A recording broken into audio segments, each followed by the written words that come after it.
আমি কথা দিয়ে যাচ্ছি, আগামীকাল আসলে যত দ্রুত সম্ভব সেই ব্যবস্থা আমি নিব আপনাদের এখানে বসবাস করার জন্য।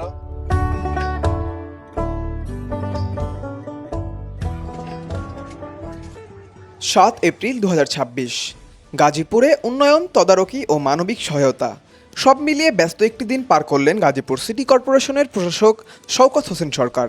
এডিবির অর্থায়নে চলমান উন্নয়ন প্রকল্পগুলোর অগ্রগতি পর্যালোচনায় প্রশাসকের কার্যালয়ে অনুষ্ঠিত হয় একটি জরুরি সভা। সভায় উপস্থিত ছিলেন এলজিইডি মন্ত্রণালয়ের প্রতিনিধি, সিটি কর্পোরেশনের প্রধান নির্বাহী কর্মকর্তা, সংশ্লিষ্ট কর্মকর্তাবৃন্দ এবং ঠিকাদারি প্রতিষ্ঠানের প্রতিনিধিরা। সভায় উন্নয়ন কাজ দ্রুত এগিয়ে নিতে সংশ্লিষ্টদের তাগিদ দেওয়া হয়। নির্মাণ প্রতিষ্ঠানকে নির্দিষ্ট সময় বেঁধে দিয়ে বলা হয়, আগামী ৭ দিনের মধ্যে অন্তত ৫০% নির্মাণ সামগ্রী কাজের স্থানে দৃশ্যমান করতে হবে। প্রশাসক স্পষ্টভাবে জানান, যে কোনো মূল্যে নির্ধারিত সময়ের মধ্যে কাজ শেষ করতে হবে এবং কাজের বিলম্বে যেন জনগণের ভোগান্তি না হয় সে বিষয়েও কঠোর নজর রাখতে হবে। পরে জয়দেবপুর কাঁচাবাজার পরিদর্শন করেন প্রশাসক। বাজারের জরাজীর্ণ শেডগুলো ভেঙে ফেলা এবং মেইন রোড থেকে বাজারের ভেতর পর্যন্ত একটি নতুন চলাচলের রাস্তা নির্মাণের সিদ্ধান্ত নেওয়া হয়। বাজার পরিদর্শনের সময় ফুটপাত দখল করে দোকান বাড়ানো ব্যবসায়ীদের দ্রুত বর্ধিত অংশ সরিয়ে নেওয়ার নির্দেশ দেন তিনি বলেন, জনদুর্ভোগ সৃষ্টি করে এমন কোনো কর্মকাণ্ড বরদাস্ত করা হবে না।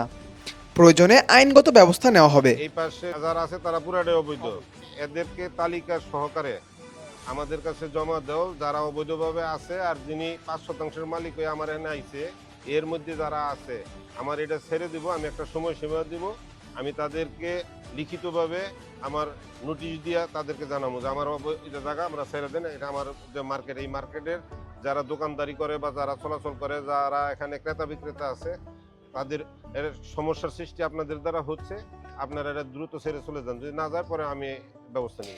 দিনের শেষ ভাগে টঙ্গীর মিলগেট এলাকার নিশাত মহল্লার ভয়াবহ অগ্নিকাণ্ডে ক্ষতিগ্রস্ত এলাকা পরিদর্শন করেন প্রশাসক।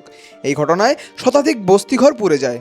ঘটনাস্থলে গিয়ে ক্ষতিগ্রস্তদের প্রতি সমবেদনা জানান তিনি এবং সিটি কর্পোরেশনের পক্ষ থেকে আর্থিক সহায়তা দেওয়ার আশ্বাস দেন। আসলে সমবেদনা জানানোর মতন কোনো ভাষা নেই, কারণ একটা বাড়ি বা একটা ঘর যদি পুড়ে যায় তার সর্বস্ব চলে যায়, এটা আমরা শুনে এসেছি ছোটবেলা থেকেই, আমি স্বচক্ষে দেখেও গেলাম। আমি প্রশাসক হিসাবে আজকে আপনাদের মাঝে এসেছি, আমি দেখে গেলাম।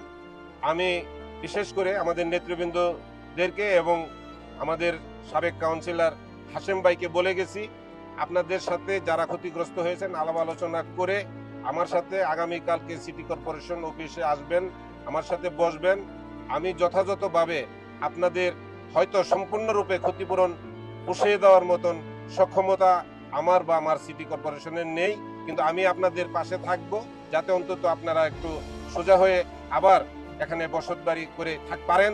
আপনাদেরকে সহযোগিতা করার জন্যই আমি কথা দিয়ে যাচ্ছি, আগামীকাল আসলে যত দ্রুত সম্ভব সেই ব্যবস্থা আমি নিব আপনাদের এখানে বসবাস করার জন্য।